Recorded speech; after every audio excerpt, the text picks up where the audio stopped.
I don't go to clubs and stuff anymore, but you go to you do Sam's Club. Dad jokes. Welcome back to the channel. I'm Professor Wil, Director of Training here at Centurion Holdings LLC. And with us once again today is the old wolf himself. I have Dr. Wil Peveler as my guest, and this is on our conversation series. Today we're going to give you a conversation on fitness, self-defense, and how those two are integrated. I'm lucky enough that Dr. Peveler has experience on both sides of this coin. Obviously, he's got a PhD, that's why I call him Dr. Peveler. And his PhD is exercise science. Yeah, exercise science. See, I can't remember things. And he also has an extensive experience in the martial arts. In fact, we've gotten to train together for several years. So today we're going to talk to you about these things and how they fit together. Check it out. All right, Dr. Peveler, so give me just a quick synopsis. I know it's a PhD in exercise science, but you've also written a bunch of books. You've got a huge plethora of experience with fitness and exercise and the human body. And I know every time we talk, I know I'm prone to throw out a big word here or there, but sometimes when you talk, I got to pull up my dictionary and what in the world did he just say? And, five syllable words and such. But give us just a brief intro to what you have and why I call you my expert on fitness. All right. Well, first of all, try not to tax your brain today. Please. I've got a PhD. I've been teaching in exercise science for almost 30 years now. Wow. Been a minute. I've written books. As a matter of fact, I just published Strength Conditioning for Mixed Martial Arts, and currently working on a biomechanics textbook. So a lot of fun. But a lot of my research deals with sport performance and combat sports, actually combat operations as well. And so it's one of the things that I really enjoy. And, like you were saying, it's like I've been dealing with martial arts for like a long time, and I've been coaching. So when I can bring the two together, it's a lot of fun. You've got military experience as well, correct? Yes. Yeah. As a Navy diver on active duty for 4 years in the Gulf War. And then got out, and I was an Army diver and drill sergeant in the reserves until I started my PhD at the University of Alabama. Wow, that's a lot of experience, which means we've got some good stuff. But I do have to warn you, we're a couple of old guys, so there's nothing but dad jokes for the next couple of minutes. Good luck. That's awesome. I'm a firm believer in the fitness side of things. Mm-hmm. I started working out when I was like 15. Mm-hmm. I started wrestling as a kid. Wait. Did they have weights back then, or were they just rocks? No, I started wrestling as a sophomore in high school. I wrestled in the 98-pound weight class, and I set a record that first year. Yeah, 0-13, most losses. Not the record you want to set. But I had a really good coach. Ray Jones is a fantastic man. I called him up the day after the season ended, and I said, "Hey, where are you at?" He said, "I'm at home. Where are you?" "I'm in the gym, man. We got to get ready for next year." He told me years later, he said, "I never thought I'd see you again after that season." But something lit a fire in me. Yeah. During that season that really, I had already been doing martial arts for about 5 years at that point. Still wasn't very good. And I wasn't, obviously, as you can tell from my original wrestling record, I wasn't very athletic. Mm-hmm. But that man met me 6 days a week from the end of wrestling season until the next wrestling season began. And Monday, Wednesday, and Friday, we would lift. Tuesday, Thursday, Saturday, we would run, we would wrestle. And I got most improved the next year. I had a fantastic season. I was having a good season my senior year until I blew my knee out, and that ended that run. But that kind of started a fitness regimen for me that I have followed, and I've done God knows how many different. I've got the old Muscle and Fitness Home Base series DVDs still sitting over there. But I think I bought, that was late 1990s. I was still married to the first wife. Mm-hmm. And we split up somewhere around 97 or 98. So that'll give you an idea of how old that is. But, I've done all that stuff. I've tried all these different programs of one body part. Mm-hmm. I tried to do stuff because back in the day, I used to get all the muscle magazines. And I tried following some of those things that the bodybuilders did. And I realized real quick, because I didn't take the enhancements that they were working with, that I couldn't do some of those programs. You know, I had the Body for Life thing for a while, really enjoyed that program. I thought it did well. And nowadays I work more of just a general fitness. You've seen my program. It's 3 days a week for lifting, full body workouts. I think my longest one takes 25 minutes, and then 2 or 3 days where I'm doing 30 minutes of medium intensity cardio. Once you pass 50 years old, that high intensity stuff starts to really tell in the body, especially when, you know, I've got a full day of law enforcement work ahead of me. Makes it hard to keep that high intensity stuff when you know you've got to go, you know, do what we have to do. What are your thoughts on like just a general fitness for the average person? We're not even talking about athletes right now. So that's one of the things I want to bring up is that the answer to that question is going to be dependent upon your outcome and your goals, and you kind of set that up. But let's talk real quick about the outline for someone who wants to be an elite fighter is going to be completely different than someone who wants to say they're using martial arts to stay in shape, which is part of their fitness routine for defense and to stay in shape. And so a lot of times those individuals aren't going to be doing enough to overtrain. Not always, but a lot of times they're not. So overtraining typically is not going to be an issue. So making sure they're balancing becomes important. So for example, on Tuesdays and Thursdays, you roll heavy, right? So we got an hour and we got rounds that whole hour. So the next day they should be doing intervals, because guess what? They just did intervals. Right. All right. And so part of that is sequencing your week so that it's organized and that you're getting enough recovery in. Because even with elite athletes, I don't have trouble getting my elite athletes to train hard. Never do I ever have trouble getting them to train hard. I have trouble getting them to go easy.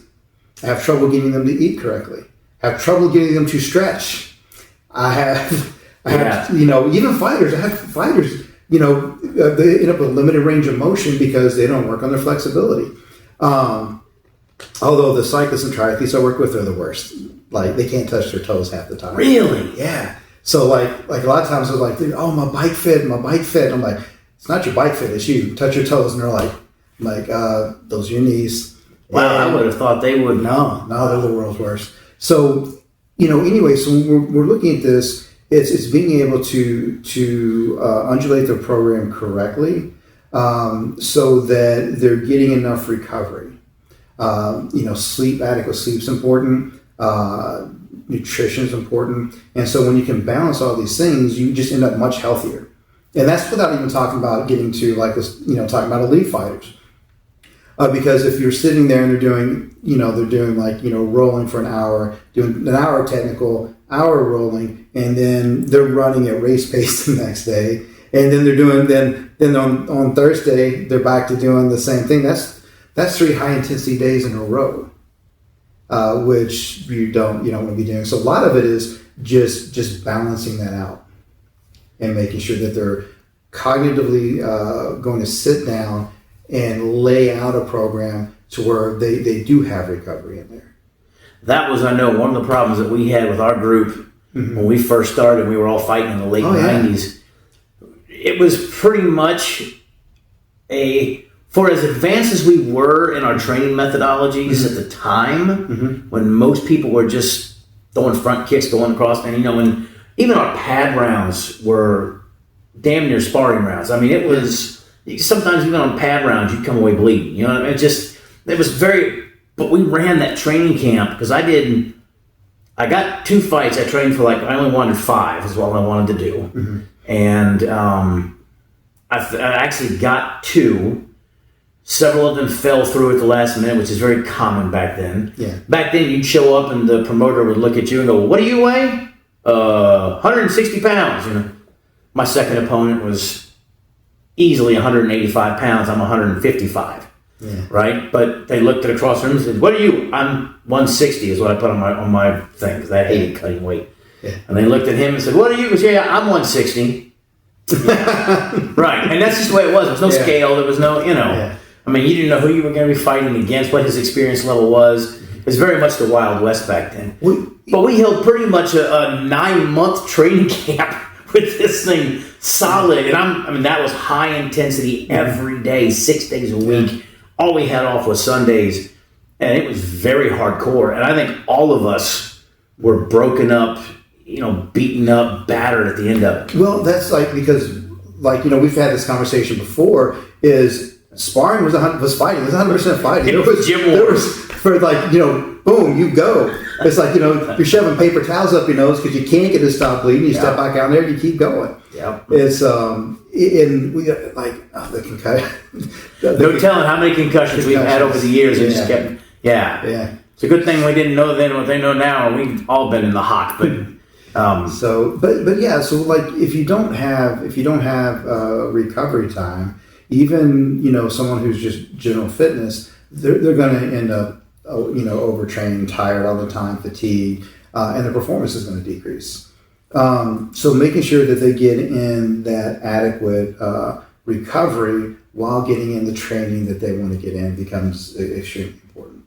And that kind of leads me into my second point for today, is the self-defense side of things. Mm-hmm. If you're so exhausted that you can't defend yourself because you're wiped out by the end of the week. Yeah. Saturday you're out at the grocery store, or I don't go to clubs and stuff anymore, but you go to you do Sam's Club. Dad jokes. So if you but if you're one of those places and minding your own business and somebody bumps into you, next thing you know, and you're too tired to deal with the situation because somebody's got a bit too much of the adult beverage, and that's obviously going to be a serious problem because you overworked yourself so hard. But where do you see on the self-defense side of things in our martial arts training? We've both seen it. Yeah. You get guys that come in and go, hey, let's spar. We're just going to go 50, 60%. And it starts out that way until somebody actually gets hit. Yeah. And then, you punch me in the face and I go, oh, I better pick it up a little bit. And then I punch you a little bit harder. And then you're like, oh, he's picked this up. I better pick it up. I've got a former training partner. Former only because we don't train at the same place anymore. Yeah. He's a fantastic guy. But he runs the other school across town. And he and I could never do a non-competitive sparring thing. We'd start out saying, hey, we're going to go easy, right? And by the end of the first round, we're full contact, beating the daylights out of each other. And we're friends. I mean, this wasn't like there was animosity between us. It's just he was faster. And so he'd tag me, and I'd go, oh, I better hit him twice. And then I'd speed it up and try to hit a little harder, so he'd speed up a little. And before you know it, that ego was in the way. And we're just, like you talked about, we're full contact. And it didn't really help either of us, I think. But so on the self-defense side of things, how do we modulate that? So part of that is and you know this because we were working together. He was one of my coaches, and then I was actually coaching there as well. Is that it's the atmosphere you create and what is allowed. And so one of the ways, in my opinion, to control that is responsibility of the coaches to set the standard. Every time we see something, wrap it up, bring it back down. Because I think it's more important to teach them, especially in the beginning, to make your shots not off of speed, but off of cutting angles, off of timing. And if everyone's going a little bit, slower, that's fine. Because I would rather see somebody slip, cut an angle, and land than because they're going, So a lot of that to me is you set those expectations up. And it's rare that we have things get out of control there until it's time for them to get out of control. Then they pick it up. Yeah. I do remember one of our fight guys that we had, and he's a lighter weight fighter, and we brought one of the other guys, the bigger guys in to do some heavy hitting. I remember after it was over, he said, I can't do that with that guy anymore. I mean, that dude's 205, 200. Well, depends upon where he was at in his thing, but, Brett could modulate between 200 But Brett's fast for his size too, though. Yes, and 230 pounds, depending on what his lifting schedule was like for that time of year. And he said, I can't do with that guy anymore. And we were like, that probably wasn't a good idea. Well, here's the thing. Size does matter. Size does matter. Like, so back when I started a long time ago, I learned caveman jiu-jitsu. When I was younger, I was about 4% body fat, about 220 pounds, and I was even strong for my size. So I could take somebody and put them in the position I wanted them and tap them. I went from like step A to step D. I didn't know B and C even existed. And so, when we talk about like size and strength, and it matters. It's why we have weight classes. Right. Yeah. And so now I'm not, I'm not saying this. I'm not saying you should rely on strength. Correct. You need to learn A, B, C, and D, make your life easier.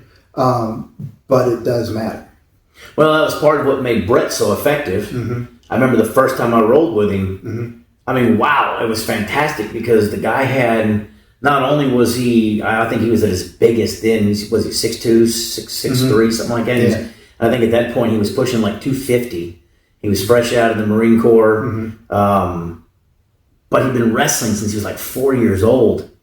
And he had that technical side as well. Mm-hmm. To put his strength and the endurance was forever because he was, 31 years old when he came to us. I mean, he was right there at the peak of everything. Mm-hmm. And all of that combination was so hard to deal with mm-hmm. that sometimes if it wasn't for the knowledge of jiu-jitsu I had, there's no way I'd been able to deal with him. Yeah. And I didn't tap him much.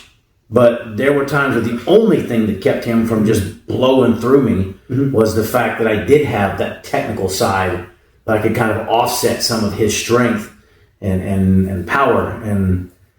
But man, what a lesson that was. Well, another interesting thing is a lot of people, they train incorrectly when they add weights to the program.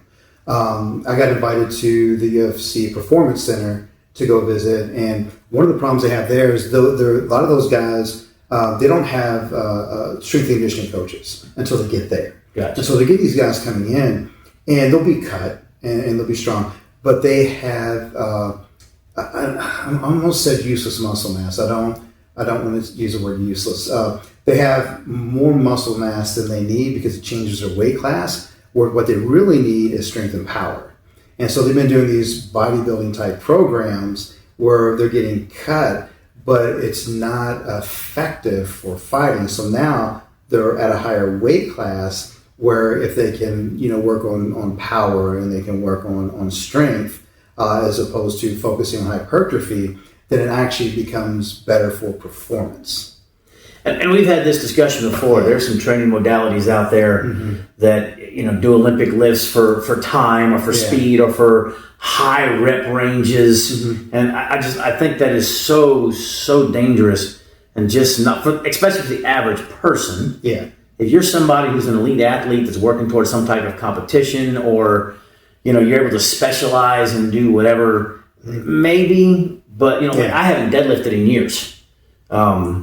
Watching a popular podcast, and there was a strength, one of the world's strongest men competitors, Robert Oberst, is on there and talked about how unless you're doing something that requires the deadlift, mm-hmm. the risk versus reward mm-hmm. of doing that heavy deadlift really wasn't worth it.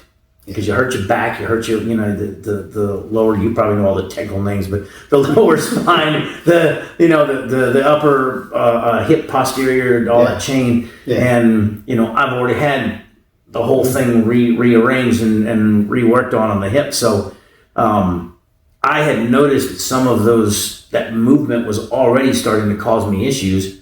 And so I stopped doing that mm-hmm. because, again, I had nothing that was really... Yeah, what's deadlifting that kind of weight going to help me with when I can work other things that will help me pick up? Yeah. But what are your thoughts kind of on those kind of workout programs? Okay, so if we're talking about if I'm working with, let's say I'm working with an elite fighter, I would actually implement hex bar deadlifts. Because then we can actually change the path of the bar slightly. That's the one that kind of goes around you and stand in the middle. And then I can work on some explosive work. I'm not interested in 1RMs. And so if you're doing 1RMs with traditional deadlift, the only time that you should really be doing those is if you're competing, like you were saying, and then you better be doing those. But if I want to get that triple extension for explosive power, I do like hex bar deadlifts. It changes the path, and again, we're working more towards power and a little bit of strength. So I'm not worried about one RM with those guys. So I would implement something like that, and again, that would be blocked in periodization to where they're not going to be doing that all the time. There'll be a time when we're drinking we need increased strength. All right, then we'll move on. Okay, now we need increased power. So a lot of that depends. Now, going back to you were talking about Olympic lifts to failure, time, the only time you want to do something like that is if that's your competition. If that's how you're competing, then that's what you need to be doing. And so those athletes that compete in those types of sports, they need to be doing that because that's how they're competing.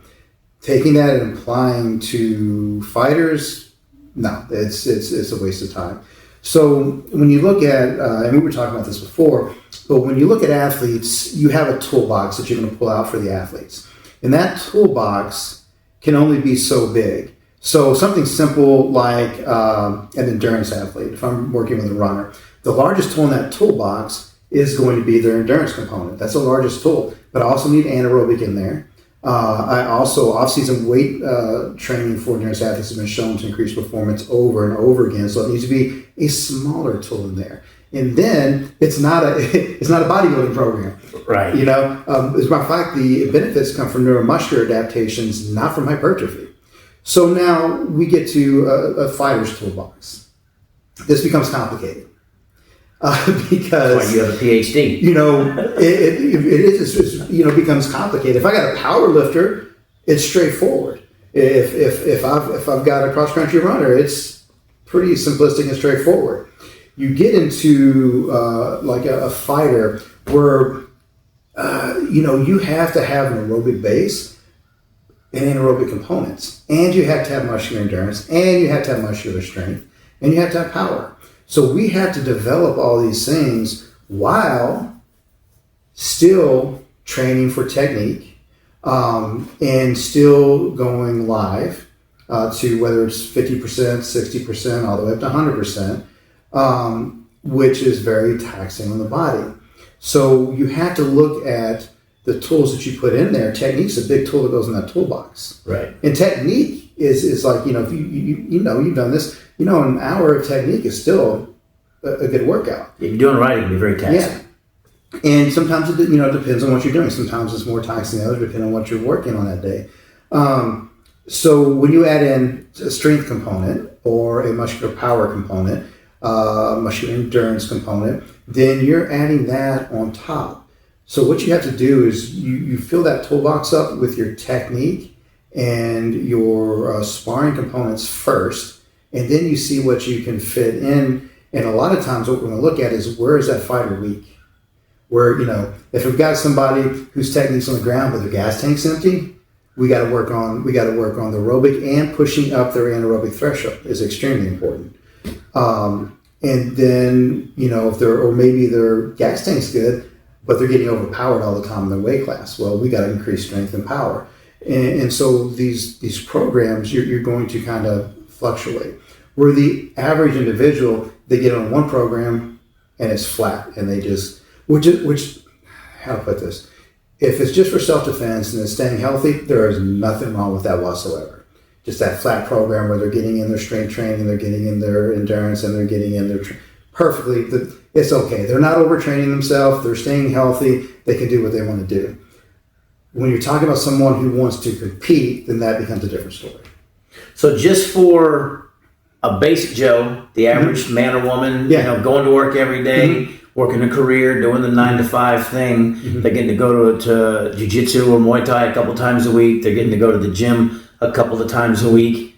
Not killing yourself is okay. Yeah. You don't have to push to the wall every time. Yeah.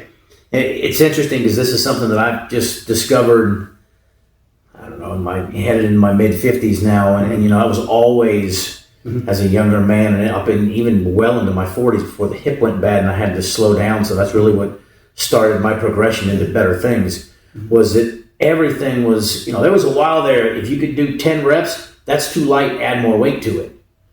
and there was always problems with the shoulder, always problems with the elbow, problems with the wrist, problems with the knees and the ankles, and when I stopped trying to move small cars off my chest, or squat a couple of small cars on a bar, it was amazing how much better I felt physically, and I actually got, because of that, I was able to get better workouts.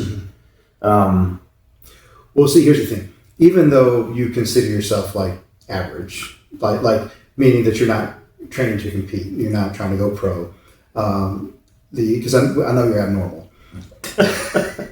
Only the mind. So but you are going to push yourself harder than the average individual. Even though I'm not competing, I'm going to push myself harder than I'm just built that way. And so sometimes we're our own worst enemies. So someone like you, who is going to try to lift the car off their chest every time they touch a weight, you were probably overtraining when you put that on top of everything else you were doing. And then when you back off, especially again, age does matter. I'm not as old as he is. Just a couple of months, maybe a year. It's super close. All right, Grandpa. Sidetrack. When's your next surgery? Says the guy who's had how many? Don't you have a surgery coming up? No. Somebody told me you're getting lobotomized. That's an outpatient surgery. Dad joke. So, man, I'm so funny. I forgot the question. So anyway, so you are going to have individuals that are they're going to do too much. And especially as we age, we got to kind of back off. So I've had 18 reconstructive surgeries. You had a bunch as I met you. So it's my joints are between military, rugby, martial arts. My joints are shot. So I do have to do lower weight, higher rep. And as you need to stay active as you're aging, and I will stay active until they put me in the grave. But I do have to change what I'm doing. I can't go I was talking about because of my lower back, I got the lower foot vertebrae, I got bone on bone. So I can't do normal deadlifts anymore, but I do X bar deadlifts. But I dropped the weight down to 350, and I do it for like 15 reps. So I'm not doing 600 anymore. I'm doing like 15 reps and calling it a day. And I feel a lot better that way. So I've had to adjust what I do. So we put that all together, and because I'm a firm believer that fitness is a huge part of your self-defense regimen as well. So somewhere in there, what I'm gathering, if I understand you correctly, I don't have a PhD. I stopped at the master's. And mine's not even, my master's degree is not even in fitness. It's in executive leadership. But I've got to be able to put these two together where I get enough of my self-defense training and enough of my fitness training that I'm not, overworking myself, especially for the average man and woman, the soccer mom, the professional, whatever, that is not killing myself, or I can still perform if I have to for a self-defense situation, or utilize that most important of self-defense technique, proper running form, to escape the situation. How, just off the top of your head, because I know I did not tell you I was going to ask you this, but what would be just like a basic program for somebody like that? So I would start there is and not even too, no, I'm not going to. So, like, if I'm talking to somebody, what days are you training? All right. And so let's say we got some of our guys, it's Mondays, Muay Thai, Tuesdays, Jiu-Jitsu, Wednesdays, Muay Thai, Thursdays, Jiu-Jitsu, Friday is Muay Thai. Take Saturday or Sunday off and run on the other day. And if you're going to lift, it's going to be a small tool, and do it. Don't do it like, say like on Monday. Do it on Monday morning. I'm not big on 2 days, but sometimes you don't have a choice. So Monday morning you lift Muay Thai, Only thing you're doing on Tuesday is jits. Then lift again here. Only thing you're doing, so you can, because with the average individual, I'm not worried about them making themselves so fatigued and sore that they're going to tear themselves up again Monday night, not recovering time for Tuesday night. But if they're finding that that's happening, then drop the lifting. I'm a big. I like it. That hurts me a little to say drop the lifting. Yeah. Because that's, to me, that's a big component. But if they're getting so much out of the other components, and again, the goal is self-defense, probably fine. And if you got the right training program, you can do your fitness component as part of your self-defense training. Well, you know this. One of the problems is, and we were talking about this earlier, is it's going to be highly dependent on the gym you're training in. Because if you've got a gym that's go 100 miles an hour Monday, Tuesday, Wednesday, Thursday, when do they recover? Right. We're working on, technique, but then also that creates a problem with your coaching is, what I'm saying? Because, we don't go in. Most people we coach, we do have some high level fighters, but most of the people we're coaching are there for fitness, they're there for self-defense. They're a hobbyist versus a fighter. Yeah. So, we can't design the program for like, business-wise, it'd be horrible to design to design your program for like the 5 pro fighters you have, and everybody else better keep up. Right. But then so sometimes you're going to have different levels at the gym, and then some of the people are there for self-defense and fitness. If they don't leave fully soaked, so the business model actually comes into this as well. And as a person going in, you don't have control over that. So there's so many different variables. So individuality becomes extremely important. How am I recovering between? If by Friday I'm just drained, I got to look what I'm doing because I'm doing too much. I don't learn to pull, pick, and choose, and move stuff around the chessboard a little bit. Yeah, because like I said, if I'm dealing with, and I coached cycling and triathlon collegiately, is like when I'm dealing straightforward, it becomes a lot simpler. It's like we got our LSD days. That's long-social distance, not the drug. Glad you clarified. You've got your high intensity days, which you're only going to have, depending on where we're at. You're only going to have a couple, and then you're going to have recovery days. You're going to have nice, easy recovery run or a recovery ride or a recovery swim. You're going to have those. But think about this. Have you ever, gone in, you're training, you're coaching Monday through Friday. Have you ever gone in? It's like, okay, this is our recovery. This is our recovery night. I don't think I've ever actually said it's a recovery night. Yeah, so it becomes more complicated. Right. So it's when you're talking about elite level, you got to be you got to get that toolbox tight and get everything laid out for them and keep them from doing their own workouts, because that's one of the things dealing with athletes that I like they'll be like, hey, I'm so worn out, and I'll be like, okay, so let's look at your program. They're going to find out they're doing their own workouts, and it's like I had a strength conditioning guy at a fight school that I ran years and years ago, and he was training one of the fighters, and I let him do it because he had a lot of knowledge. Yeah. I'd known him previously before I hired him. I ended up having to fire him from the place because he kept coming in high, and and he ended up murdered several years later trying to rob some drug dealers. But he's at the time he was had started when I hired him. He was off the wagon, but anyway, he was. I had trusted him to do this, so I didn't really have any input in that part of the training. Yeah. I let it go, and then the guy gets to the fight that day, and they're sitting here talking about how they were in the gym that morning doing some kind of lightweight squats to fire the nervous system. And I was going, oh no, what you're doing? What? And it was horrible. Of course, we lost the fight badly, embarrassingly. But there is something to that, but you got to know how to do it, and you wouldn't do it with fighters. Yeah, I would do that with the lifters.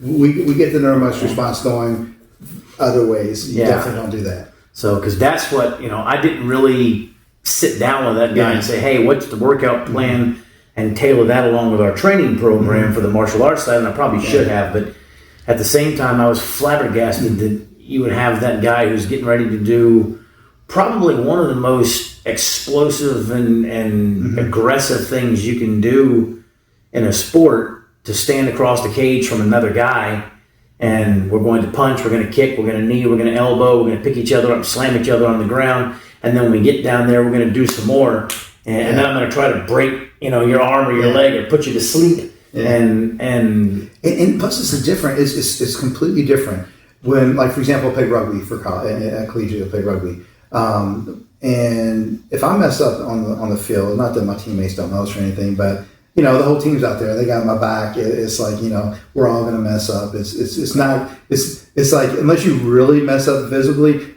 a lot of times it goes unnoticed by most people. When you step into a ring, it is all on you, and that takes, or at least me, it takes my anxiety to a completely different level. Whole other level. Yeah. And so you got all that going on, because another interesting thing is a lot of times they have people warm up too soon. So they warm up, they get the heart rate up, then they cool completely back down before they actually start the fight. It's like, so you got to time that correctly, and hopefully, everything runs long, everything goes quick. Next thing you know, you're in. So I mean, it's sometimes it's out of your control, but you don't want to warm up and then have like a 15-minute break before you go in, because your heart rate's already going back down, blood's being redistributed. We used to sit there at the amateur fights and watch the guy who's fight number 7 warming up when fight 1 is going, and it's like, no, that's nuts. Yeah, that was so we've seen that happen, but. And, we actually have a mutual friend. You introduced me to him, Dan Dixon. Yeah. That his whole master's degree was predicated upon the thesis of 1 time a week for the lifting. Mm-hmm. Yeah. And I follow his stuff that he's got on Facebook and other social media platforms, and he's getting some really good results from average Joes who are going to work, coming to do his martial arts program, and doing that 1 day of, and I think that's intense workout. Yeah, the 1 day. But now, here's the thing: you can maintain with 1 day a week. Research supports that. Research shows you can maintain 1 day a week.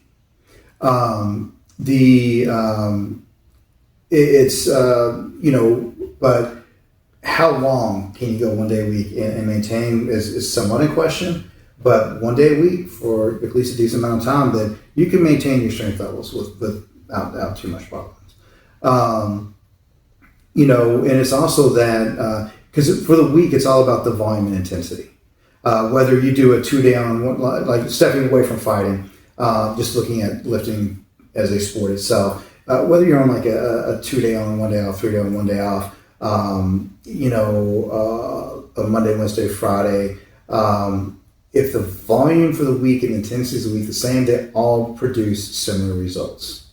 And again, what's your goal? Do you want to go to the beach? You're trying to compete, or trying to pick up chicks, or functional. And it's not that bodybuilders don't have functional strength. They do, right? But they do not have the level of functional strength of individuals who train for that functional strength. They're not lifting what Brian Shaw and Haskell Bjornsson are lifting. Yeah.